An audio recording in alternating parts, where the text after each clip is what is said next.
This is an arm with a bracelet on it that's been found in an ancient necropolis in Egypt. Shows a fancy bracelet that's on here, but this is a necropolis or graveyard that's known to be for the commoners and not the wealthy, and surely not the nobility, for they're all done in different ways. These people apparently are naturally desiccated and haven't been mummified, run through the natron process and things that normally go on with that. Although some of the burials, like this one that they talk about, show people that were affluent quite a bit, and even in a young infant's burial, they're shown with a bracelet on here. One thing you can discern from this is that they left the bracelet on her here before it and didn't put it on after rigor mortis had set in because it wouldn't fit over her hand again. If this was an actual mummy, it would also have had to have been done back at that time. They've realized that these are all naturally desiccated mummies of just the commoners. So very much like Ginger, the pre-dynastic gebelien mummy that's blonde, that shows that he hadn't run through any processes either. A lot of people have said the reason they see blonde or red hair sometimes is because they ran through the natron process. Of course, after we look and we find millions of them and they're different colors of hair, that can't make any sense. Yeah, and then people have gone through the smart idea of looking at it through microscopes decades and decades ago, and it's easy to discern Caucasian hair over other people's type of hair, and the slight curls that'll go along with it. But also they discerned, even in Ramses' early hair, that it hadn't changed any color from its roots. It turned gray, but whenever they say he was a redhead, it's because he was a redhead in his youth. Let's look into this. This is an intriguing discovery found from a million mummy necropolis in Egypt has been revealed. Known officially as Gamus, or the Way of the Water Buffalo, the Million Mummy Necropolis is an enormous cemetery that is believed to contain over 1 million burials of ordinary Egyptian citizens that were naturally mummified by the hot and dry desert sands over 1,500 years ago, and it spans back some time. Over 3 decades of excavations by Brigham Young University in Utah have revealed some incredible finds, the latest of which include the remains of a giant male over 7 foot tall. So he's huge. Also an infant child wearing a tunic and jewelry, and unique groupings of burials which are clustered according to hair coloring, including blonde and redheaded mummies. But as I've said before but never shown you, that they actually have everybody in this whole area is blonde, and then they turn into redheads over here, and then there's a whole bunch of ashy and brown haired people over here, and over here there are black haired people. To verify it, they went over a little bit. They've got enough people doing this in the group whenever they go over there to do this Brigham for over 30 years. They picked out different areas and they go, hey, over here's redheads, over here's this, over here's that. Of course, you say it's redhead, but they've looked at the hair under a microscope and you can easily discern what type of human this was. But we'll even get into genetics here in a little while. The Fabial Gamus necropolis, which lies along the eastern edge of the Fayum depression near Sela in Egypt, dates to the time when the Roman or Byzantine Empire controlled Egypt from the 1st to the 7th century AD. The cemetery itself covered approximately 300 acres and is almost entirely unplundered, though repeated digging for intermediate bodies and later subsidies of the burial shafts have left the entire area in a very disturbed condition. So much like whenever tomb robbers go out and they leave potholes and the way it looks after that effect, this place looks much like that too. But then in turn you can tell that it's already been worked. From the Religious Studies Center at Brigham University, Director Ken Musseltine, an associate professor in the Department of Ancient Scripture at Brigham Young University, said in a paper he presented at the Society of Study of Egyptian Antiquity Scholars Colloquium that we are fairly certain we have over 1 million burials within this cemetery. It's large and it's dense.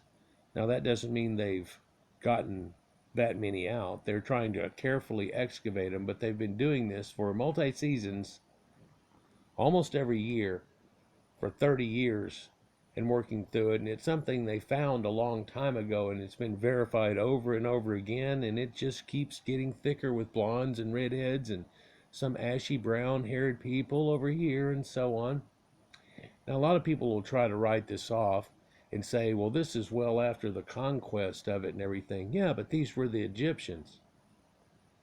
And in fact, they wonder why that they were burying people at this time at such an amount in this area. And it's because there were ancient burials in this area, which meant a whole lot to these people. Just like other necropolises that we found now go back to even the pre-dynastic pharaohs, and their same area are attached real close to it. So you're there in that same area. We've seen pharaohs that pretty much presided in one area get buried in another and things like that too, and it's because they wanted to do that. You'd think of in a modern day where you might live in Tennessee, but your parents live back in Florida, so you might get buried in Florida. Then again, you might get buried in Tennessee because you hang your hat in Tennessee.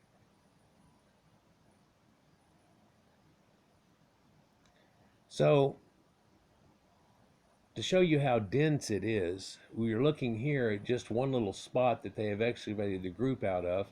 And I don't know, let's make a quick count here. 1, 2, 3, 4, 5, 6, 7, 8, 9, 10, 11, 12, 13. 13, but then I can see where the rocks are right here. And it looks like, hell, if you just dug that up, there's probably one under there too. And it looks like if you dug up right here, there's probably one under there too. They're closer together than even family plots pretty much in a modern day, where you'll have a dense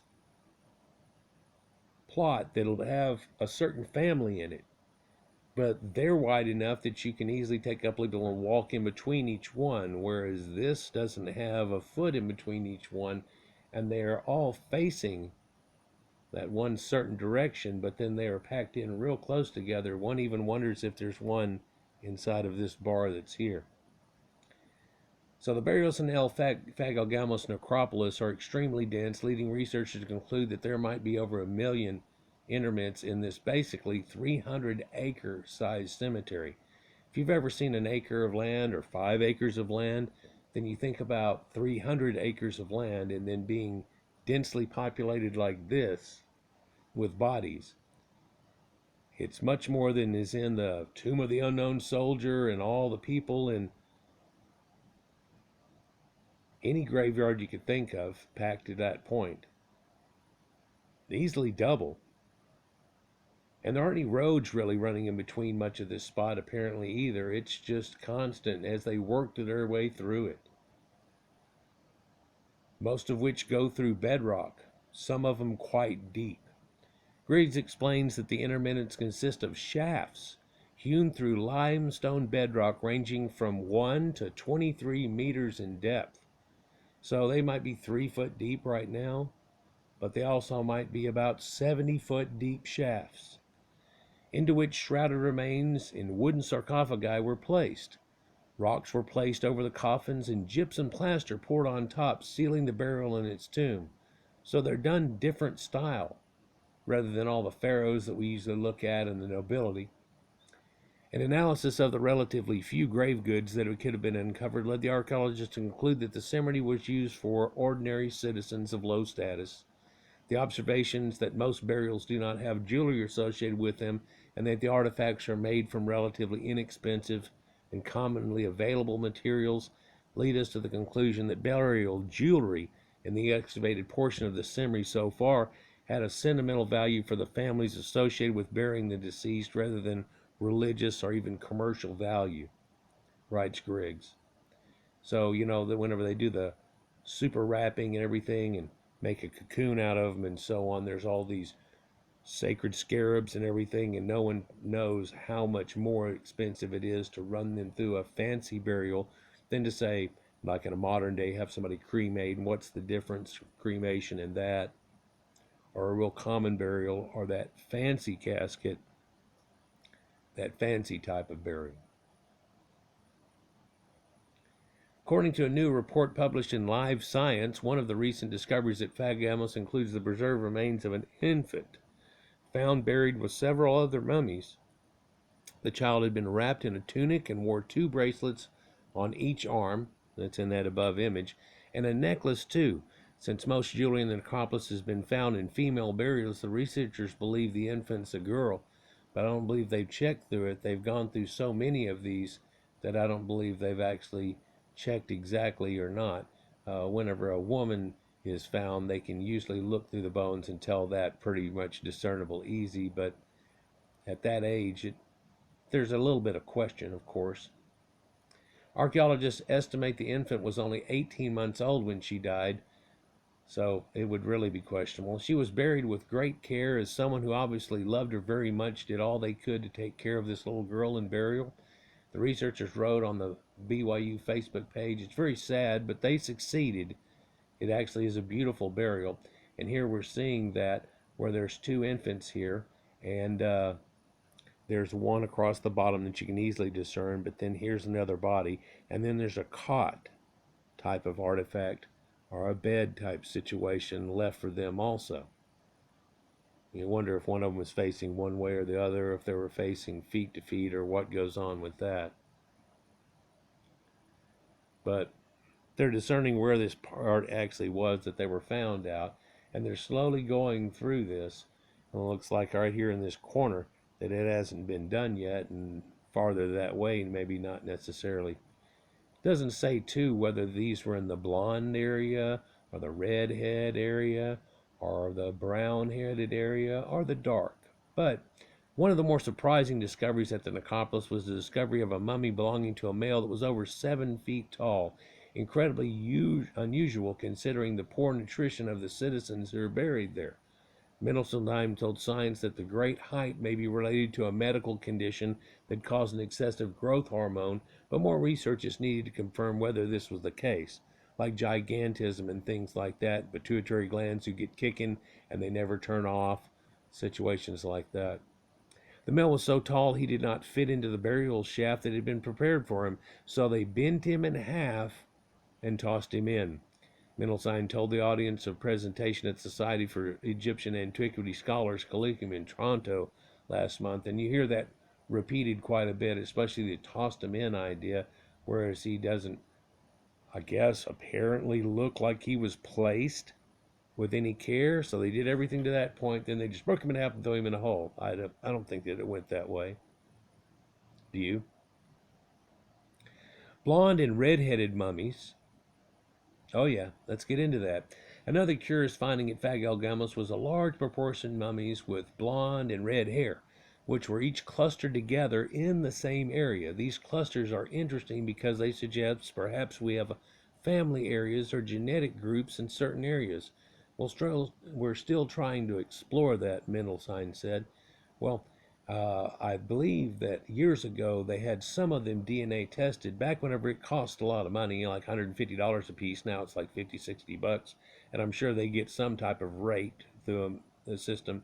But you can imagine when they're going through millions, have thousands of them and so on goes, it can be quite expensive to do something like that. So I'm sure they pick and choose a few of them. But in the older days in testing them, everybody seemed to think that they were tainted in some way, or that it conspicuously looked like that so much. Why? Well, it showed ancient Anatolian DNA and DNA clusters that seemed to show more Mediterranean European people than actually somebody that was from North Africa, in fact. Well, now in a modern day, looking back at that, they may have had it right, and I guess they need to test it again, and with that newer method that they have developed now, which can easily peer through time a lot better than it did before, and of course it's just getting better over time. Griggs writes in his paper, Excavating a Christian Cemetery near Celia in the Fayum region of Egypt, that out of 37 adults analyzed, whose hair was still preserved, research found that there were 4 redheads and 17 were blondes, 12 with light or medium brown hair, and only a few with dark brown or black hair. Of those whose hair was preserved, 54% were blonde and redheads. Now, there was only 5 with this darker hair, though, out of this group. 54% were blondes or redheads, and the percentage grows to 87% whenever you figure in light brown hair color is added. I'm a kid who grew up and had blonde hair, and it got quite light in the sun, but as I got older, it turned ashy and more blonde, dirty blonde, and so on, and it probably would have been in that lighter brown tone, depending on my age, of course. Such a preponderance of light-colored hair was unexpected, and it will be interesting to see if this trait continues to be exhibited throughout the cemetery. Well, he said that 15, 20 years ago now, and now they've dug up so many thousands of more reaching across the necropolis, and lo and behold, it still sticks. I've often made the comment that there's connections with hair color that they had back there, and you can see the stark red hair that's in here, although it's quite a dark image. See if I can light it up a little bit. Yeah, it's as good as it gets right there for you. But Set and Sethites, like Seth in the Bible, were a red-headed people associated with it. Seti and Ramses himself are known to have been Sethite worshippers, and so it looks like it has a connected to that. And then Horus worshippers, where it talks about, I knit upon the head of blue-eyed Horus, the god who acts, there are blondes. I'll show you more of that effect here in just a minute. Most people think of them all wearing dark hair, but we also realize that most of those were wigs. In fact, a lot of them would shave their head and then wear this little mop wig around. Kind of funny, but not really. They didn't want their bare head exposed into the sun and just cook the top of your head. That's a bad idea. There's a redhead female found at Fabial, Gamus, so they know that one's female. Whenever they get older, you can easily see it. Despite over 30 years of research at the cemetery, or necropolis, archaeologists still do not know whether more than 1 million mummies could have come from. The necropolis is fairly remote, with only a small village nearby. There's a larger ancient town fairly close that was named Philadelphia after Ptolemy II Philadelphus, but it had a cemetery of its own. There we can see a name like Philadelphia and how that carried through time and is shown up in Americas, just like Memphis, which is hooked up to our Nile, the great Mississippi River, if you will, that runs down and has its own delta. That place in Ptolemy's time, though, had a cemetery of its own. So looking at the rationale of everything, this is people from a large area during this time wanting to be buried in this cemeterial area, and it isn't necessarily the Ptolemaic people, it's the locals as they discerned long ago, and it just keeps getting verified.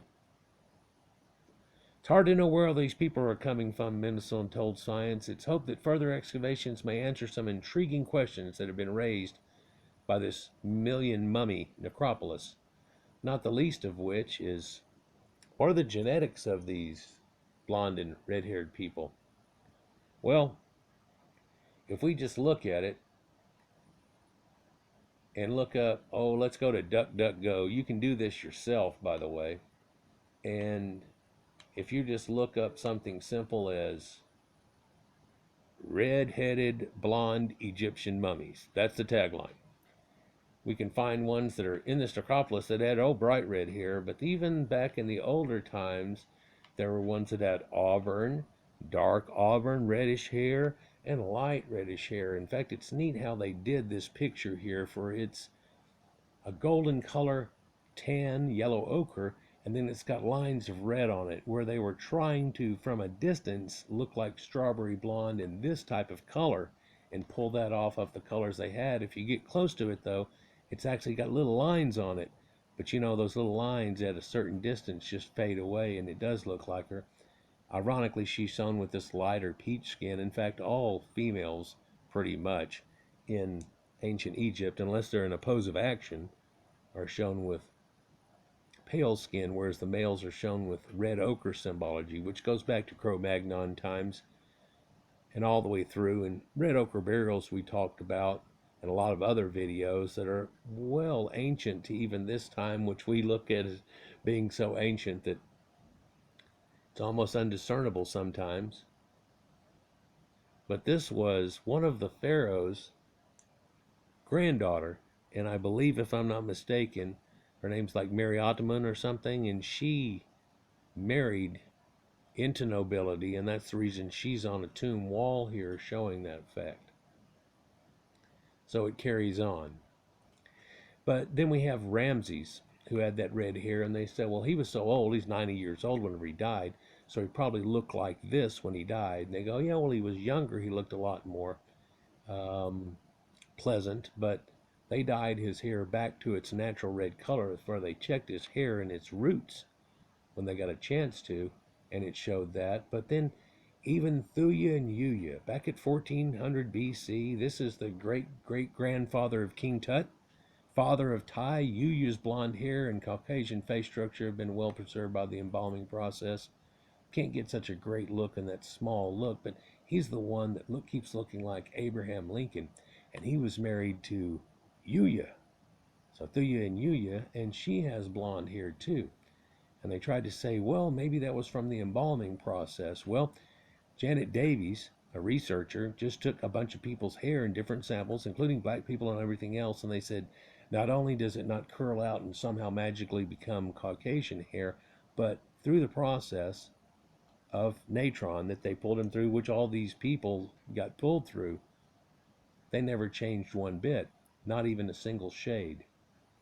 Here's another telling picture, for this is known as ginger. By the jug you can see in back here, this is a pre-dynastic mummy. It's in the Gebelien area and is said to be one of the ones that probably was in fights and conflicts that may be shown on the Narmer palette, leading to the unification of Egypt and during that time. Blonde curly hair.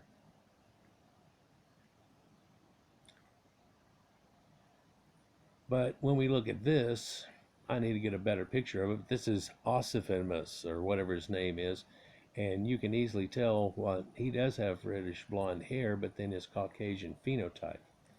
Here's that thousands of blonde and red hair mummies listed right here, and here's some from the blonde part. Yeah. Here's the elder lady in KV35 next to the damaged younger lady. Was mummified with curly hair, must have been about 50 years old when she died. She was discovered in KV35, and many scholars believe that she is Queen Tai, the mother of Akenatens. Supporting this theory are her age at death and the visibly royal position of her hands, where the left arm is to the chest and the right by her side, just like it should be. Here's two more red-headed mummies of nobility. And recently I've shown quite a bit of mummies in nobility, but there's even Paracas, Peru mummies, and Terran Basin mummies that are also associated with pyramids, but that's in China. That's a little bit different video, but there's Thuya and Yuya again. A lot of people seeing that said, this must be biblical Joseph. Well, there's got a whole bunch of blonde-haired ones and red-haired, so if you're going to pull that off, but that's not actually kind of possible, but yeah, okay.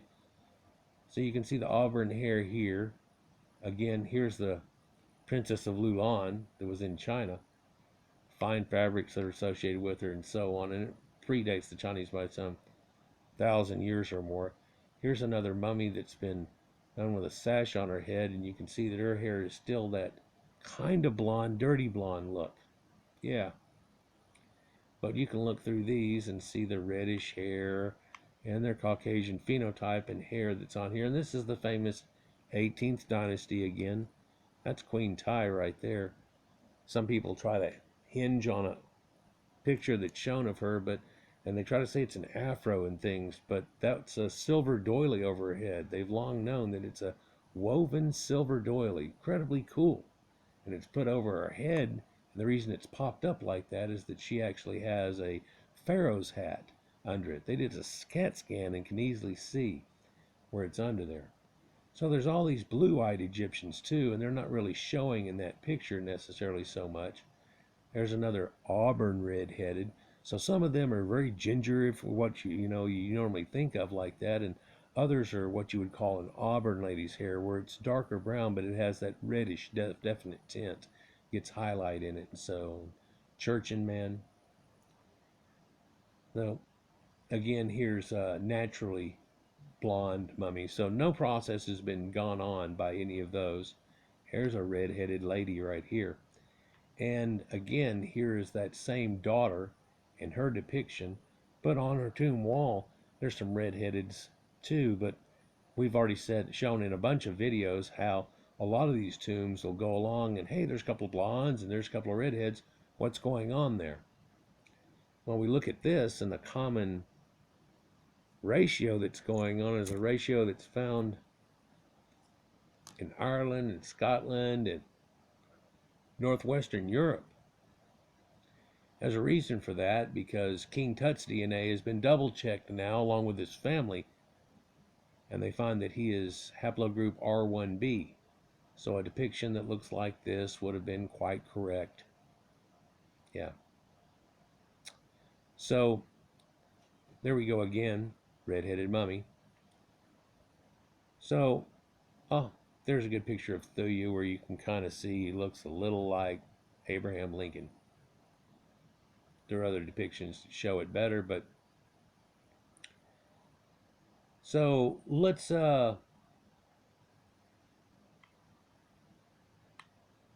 see what we have here when we go to DNA of the 18th dynasty. If we were to go here and then pick something like Pharaoh analysis, primers and observations, 18th dynasty, and new paper, Ancient Egypt Dynasty R1b mtDNA K on Wikipedia. So all this is a forum where the guy attached to it. Insights from ancient DNA analysis of ancient human mummies, clues to disease and kinship, Guide and others, et al., 2020. And this came out just in late November. And what they were doing on this was trying to figure out what maladies that King Tut got, and then who's related to who, and if there really was a half-sister inbreeding situation and what went on there. And in doing so, they found out their haplogroups, of course, and deeper information, SDR markers, and so on. An investigative study was carried out on the family relationships of a number of late 18th dynasty mummy between 1550 and 1295 BC, including that of Tutankhamun. The study was based on the analysis of the autosomal Y chromosome SDR markers in addition to mitochondrial hypervariable region 1 sequences. A 4-generation pedigree of Tutankhamun's immediate lineage and the identity of his ancestors were established. The royal male lineage was the Y chromosome haplogroup R1b that was passed down from the grandparent Amenhotep III to the father KV55 Akhenaten, who was Amenhotep IV and changed his name to Akhenaten, to the grandchild Tutankhamun, who was Tutankhaten, and then they changed it to Tutankhamun. The maternal lineage of the mitochondrial haplogroup K extended from the great-grandmother Thuya, the blonde that we looked at shortly ago, to the grandmother of KV35, the elder lady Queen Tai, to the yet historically unidentified mother KV35, younger lady, to Tutankhamun. And people have made the connection that this is actually Nefertiti, and we've seen the recent depiction of what Nefertiti looks like. But she too had a blue eye, just one left in that famous sculpture there. So let's see, somebody says something down here. Yeah, that's the same paper he's tagging right there. People are wondering if it's V58. Taking into account what we know so far about R1b, the V88 subclad seems more likely in context, and I would be totally surprised if it was another branch that is now extinct. Supposedly the 18th dynasty is a native Egyptian dynasty. The founder of the dynasty, Ahmose, is the son of Senkinare Tau, the brother of Kamose, the last two kings of the 17th dynasty, who were descended from Intef kings, who probably form a genetic continuity with older Egyptian dynasties, though not necessarily by male line, but by cognatic descendancy. So he wants to postulate it and look at it, but so people have said, well, what if this is something left over from the Hyksos or something like that? Well, this guy goes on and says, and you can pause it and read it here, but he tells you that's kind of impossible. And of course it is. They knew who they were and they kicked him out. Now, what's strange about this is I just did a recent deal on a paper that they found out those people had been living in the Delta for hundreds and hundreds and hundreds of years, that it wasn't the little Hyksos that showed up, that their genetics were all over the Delta already. They were, and you might be surprised when you find out, oh, and also here in some of the nobility and in that graveyard over there with that same colored hair. So let's go back to Eupedia one more and let's look at something else. Pharaohs of the 18th dynasty.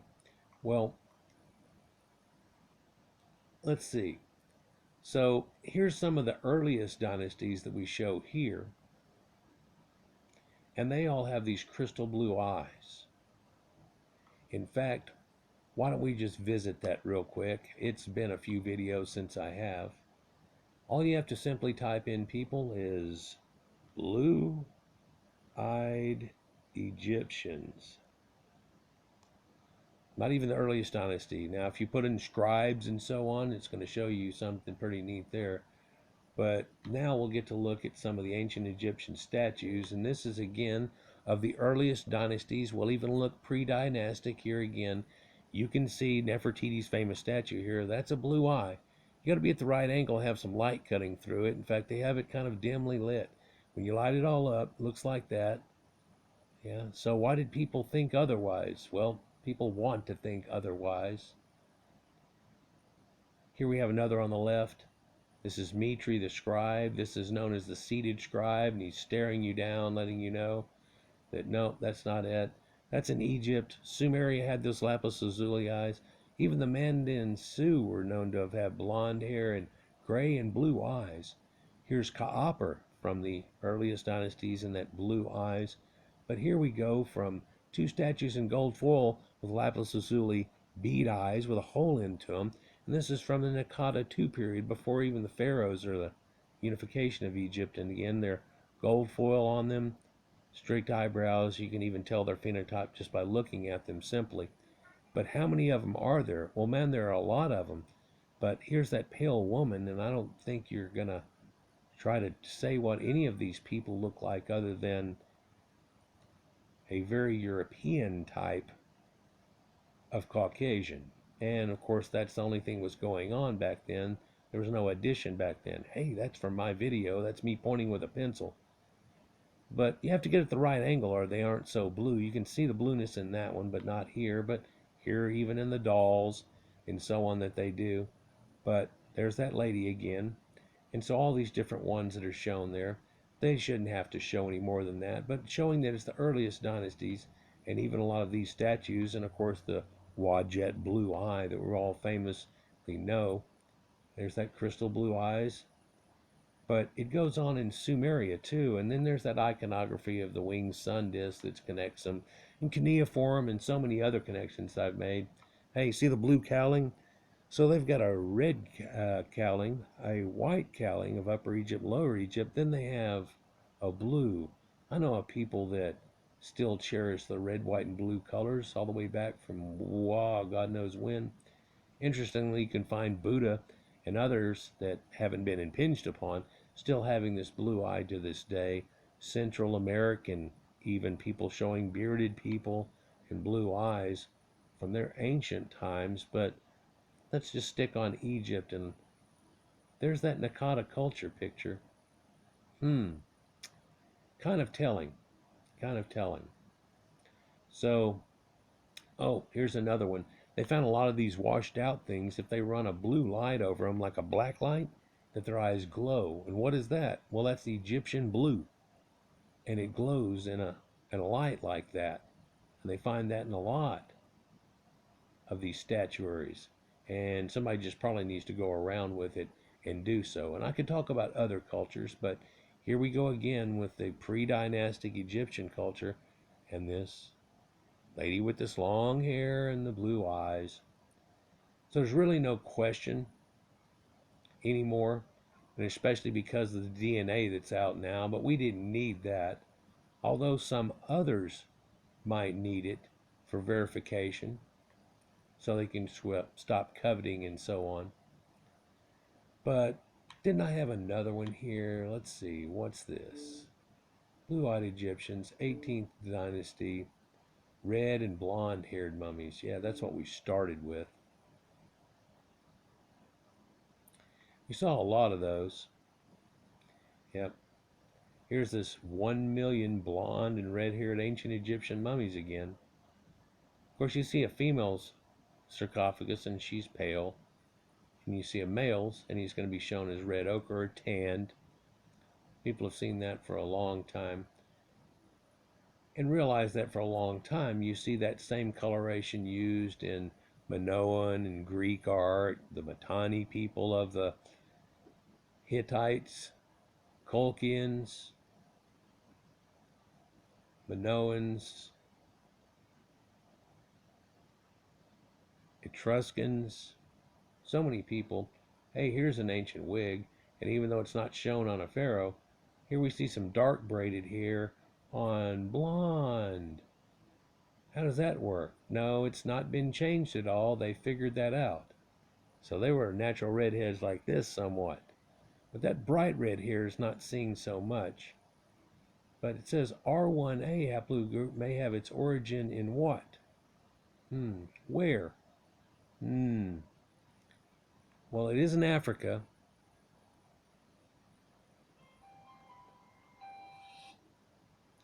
And in fact, E1B1B isn't there also. Here we see more Chinese mummies, Thuya and Yuya again, and so on. So I'm guessing that's pretty much got that covered. So it's been double verified on King Tut, and he's the famous boy king. But then again, the most famous of mummies, Seti, Ramses the Great himself, and so on, like here. Here you can see they're taking some of his red hair off of his scalp to be tested. Not only did they easily discern that it's Caucasian hair, but they also discerned that during his youth, the roots still show their color. Here's that Dr. Janet Davies who ran some of the tests. But there's been hundreds of Egyptologists that get to look at samples and run tests through and look at it under a microscope. They've all told the same story because that's reality. Oh, the other one I was going to try to show you is from this same time, but it's got a little more telling of appearance, but you can probably already discern well from that. Let's see if I can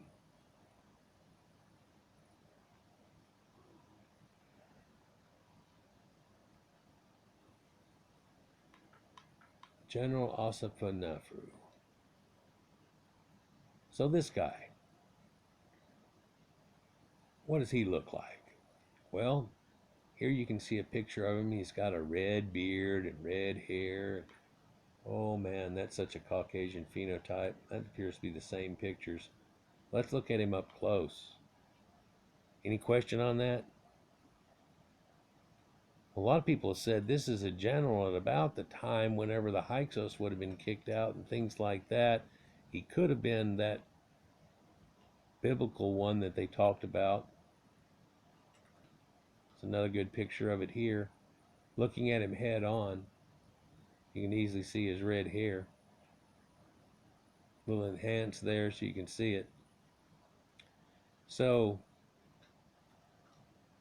pretty simple to discern what this man's genetics are also, within a reason of a point.